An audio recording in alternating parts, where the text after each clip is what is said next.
Hey everybody, it's your old pal Steve Moore here from Run More, this spectacular brick and mortar running shop located in Westminster, Maryland. Today we'll be reviewing the brand new Mizuno Mujin 10. This shoe came out in May of 2024, and this is a trail model from Mizuno. And probably like me and you guys at home, I didn't necessarily think of Mizuno as a trail shoe expert. It just, like, my head doesn't necessarily go to trail when I'm thinking of the brand Mizuno. So this was actually my first time trying anything off-road from the Mizuno family. This being version 10 tells you that this shoe has been around for a while, and obviously for the brand, at least in that trail category, this shoe has been a successful model for them.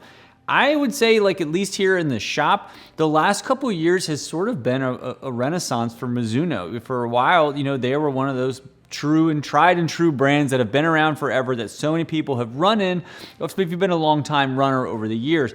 And then I think as things have changed in the industry and so many new players have kind of come into it, Mizuno sort of has kind of kicked down the curb a little bit, at least for us. I would say I'm probably speaking on behalf of most specialty shops around the country, but it wasn't being pulled and sold as often as it was in the early heydays or when I first opened my shop 10 years ago. So I would say the last probably 2 years, we've really seen sort of this nice upward trend in Mizuno in the shop. And this was really fun for me to try because most of my running is off-road, so I was excited to try a trail shoe from a brand I never put on to go on the trail.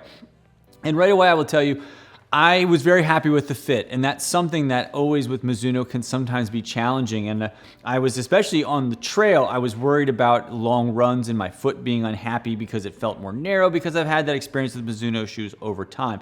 But I will tell you, as you can tell, this is my shoe. This has been pretty beat up. I've done a couple 10+ mile runs on the trail. I've done some hikes in it. I've done a bunch of stuff into it. And I've actually been going through some really tough foot issues, and it's been really challenging sometimes for me to like review a shoe and also realize that like I'm having some foot stuff, so sometimes I can sway my thoughts, but no issue whatsoever with the fit on this. So I just kind of wanted to knock that out right away.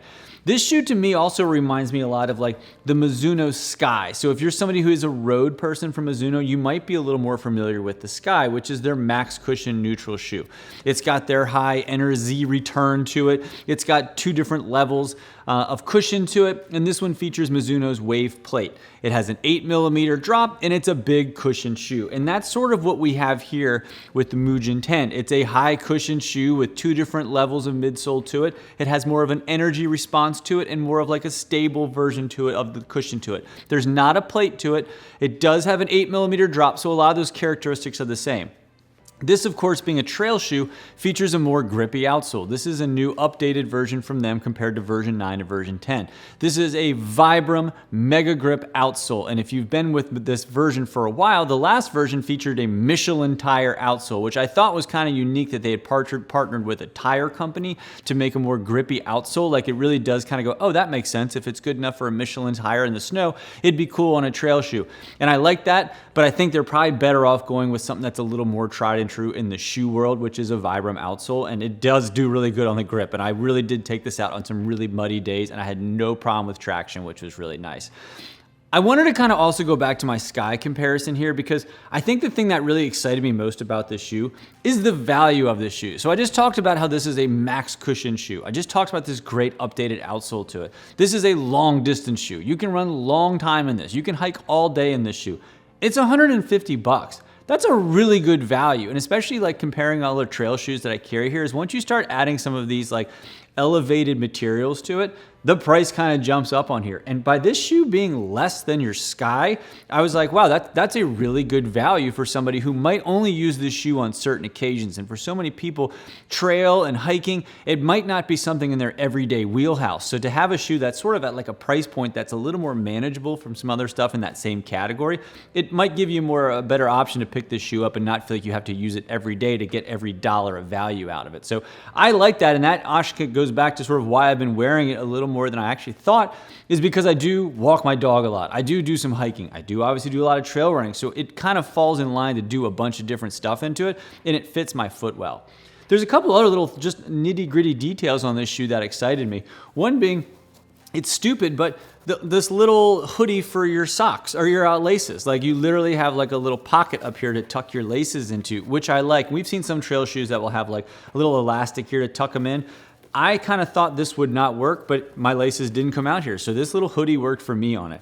Also a fully gusseted tongue in here, which I like on my trail stuff here because it does kind of hold my foot in place a little bit. So I felt totally nice and supported on the upper. I felt like my foot had breathing room, and I like that my laces tucked in here. So all things that I very much enjoyed that I wasn't expecting. Just those little details make a big difference on a shoe for me. One of the things that just, and it's a preference thing, I think I actually prefer sort of hiking in this shoe more than running into it, only because I do more of my running on the trail in a little bit lower drop shoe. This is an 8mm shoe, and there's a lot of people, because we hear it here, that are a little weary of going into a lower drop shoe. Most of the trail stuff we carry here are like that 5 or lower drop. So having something that is higher, I just was more cognizant of it as I was running, and partly because I don't run in stuff that high. So if you are somebody who prefers a higher drop shoe, especially an off-road one, there's not that much competition out there for a high drop trail shoe. So this could be right in your wheelhouse if you are somebody who's used to wearing a Mizuno, a Brooks, a New Balance, something that has a traditional drop to it, and you want to kind of stay in that family because maybe it's helped your Achilles or whatever else is going on with you. This can be a great option. So this is the Mizuno Mujin 10, came out in spring of 24, $150. A lot of nice updates to it. My first time trying Mizuno trail shoe, and I personally just enjoyed it. And I think the things I liked the most about it were honestly the fit made a big deal for me. That immediately, like that nice soft step-in feel that you get on something like the Mizuno Sky, but wrapped in this nice trail body. I thought that was really nice. So this shoe is available on our website. If you want to click the link down below, you'll save 10% on this shoe, and we'll ship it out for free. And if you found this video helpful and enlightening and engaging, do me a solid, like and to subscribe to our channel. It's a great way to support our shop. If you're in the greater Westminster, Maryland area, stop on by and say hello. Hey, happy running, be safe out there, and we'll see you around town.